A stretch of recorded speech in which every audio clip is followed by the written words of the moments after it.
Why are more customers usually never the answer to your cash flow problems? I'm Dean from the Workshop Whisperer. This is the original Workshop Whisperer herself, Rachael Evans, and welcome to this episode of Talking Shop. So, Rach, tell us, why are more customers usually never the answer to improving your auto repair shop's cash flow? I think it's a great question, and it's one we revisit often because it's our most requested thing. How do I get more customers? Because at the moment, I'm only breaking even or I'm not making a profit.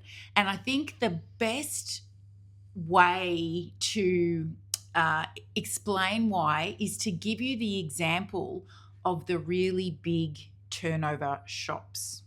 So we will from time to time have shop owners come to us or their managers, because often when they're at really big revenue size, and we're talking $500,000 a month upwards, they often have middle management, which is fantastic. And sometimes the owner has taken a role which is really a backward step, almost going back to being a silent partner in the business, and management is trying to seek the solution to this poor cash flow problem.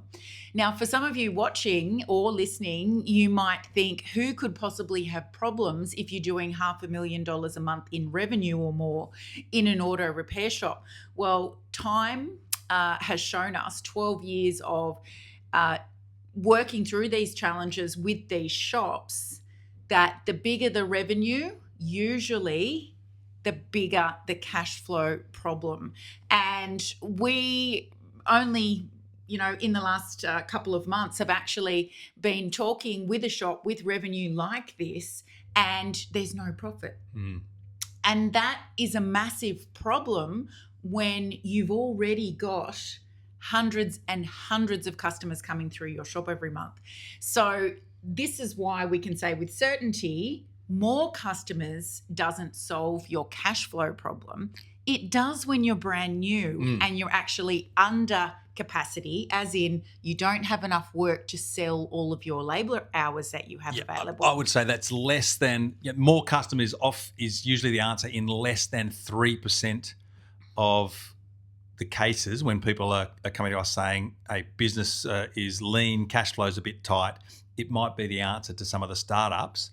But in 97, 98% of the cases, more customers would only make the problem worse. That's right. And it's only when you give yourself some breathing space and some thinking time, and you're actually saying to yourself, okay, I suspect there's some issues here that are going to make me feel uncomfortable once I realize what they are, because you've probably caused them yourself, not on purpose, because who would sabotage the financial success of their business on purpose, but through not knowing the effective strategies to capture as much of that cash that's coming through the business and make sure it makes it to the bottom line.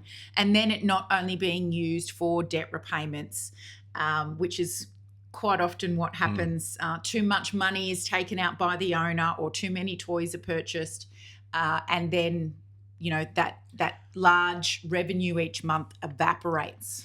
So if more customers is usually not the answer, what are some of the answers that you've seen? What are some of the actual areas that work, having been doing this kind of work for the past 12 years now? It always comes back to margins. It's only in the beginning, when we start right at the top of the tree, what's going on your profit and loss, up in the section at the top, that determines what your gross profit is. So is it that your labour rate isn't providing enough labour margin? Is it that your parts margin isn't doing its part of the heavy lifting to contribute to a healthy gross profit? Are you not keeping an eye on where your suppliers are moving their prices and you haven't moved yours accordingly, and therefore your margin's being eroded? Are you allowing too much time to be written off? Because you can have your labour rate set at at the rate where you know the margin is correct, but then not all the hours get charged out. And then we have erosion of effective labour rate, which is different to your advertised rate when you even write off 1 hour. So the answer always lies at the top of your P&L. When you've answered those questions, if you still feel like, no, I've measured against the labour benchmark, I've measured against the parts benchmark, gross profit looks like it's where the Workshop Whisperer says it needs to be, then it becomes a bit of an analysis of the rest of the P&L. But if you've still got what you consider to be healthy profit at the net profit end, then you've got to go over to the balance sheet because there's likely a few... Where are the hands going? Yeah, a few decisions that were made that shifted the profit over to the balance sheet, and it's been eroded through maybe you're behind with the tax office and there's a debt there. Maybe there's too many new vehicles being financed. Maybe you took more money out of the business than the business could sustain. All of that kind of information lives on the balance sheet. Yeah.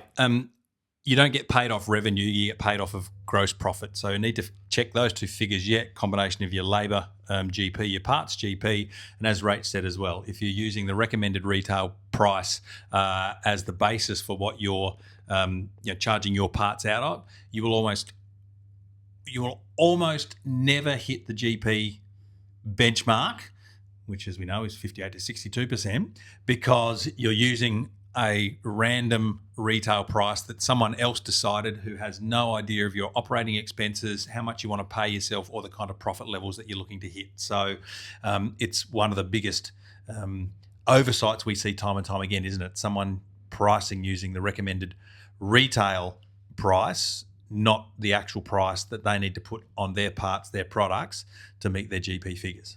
That's right. Another contributing factor into something that can be eating away your GP. So that's why more customers is almost that's a lot to say actually. Why getting more customers is almost never the answer to your cash flow problem. We'll see you on the next episode of Talking Shop. See you next time.